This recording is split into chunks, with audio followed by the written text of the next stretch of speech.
गिरा नहीं, ये बिल तो 2023 में पास हो चुका था।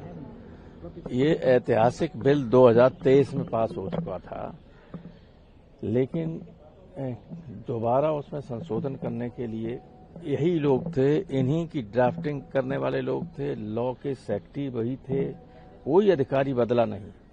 फिर क्या जरूरत पड़ गई थी उसमें संशोधन लाने की? और संशोधन लाने के बाद भी आपने परसों रात में 9 बजे पुराने वाले बिल को नोटिफाई कर दिया, तो फिर इसमें चर्चा कराने की और वोट कराने का कोई औचित्य नहीं था।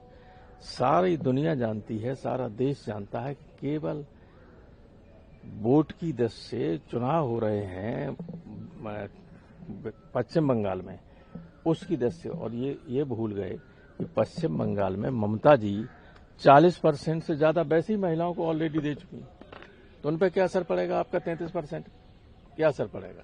ये इन्होंने सोचा ही नहीं। भाई, जब जानते थे कि 2/3 बहुमत नहीं है, तो लाने का क्या मतलब था? प्रधानमंत्री ने कहा कि जो विरोध करेगा उसको नुकसान होगा, हमें लाभ होगा। यही तो हम कह रहे हैं कि पॉलिटिकल एंगल था लाने का, कोई मंशा नहीं था।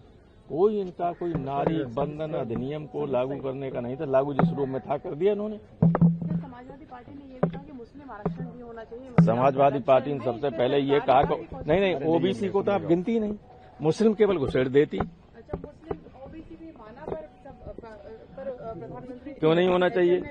ऐसा है, वो जो रिपोर्ट है, वो रिपोर्ट जज साहब की रिपोर्ट है, सच्चर रिपोर्ट, उसको पढ़िए आप।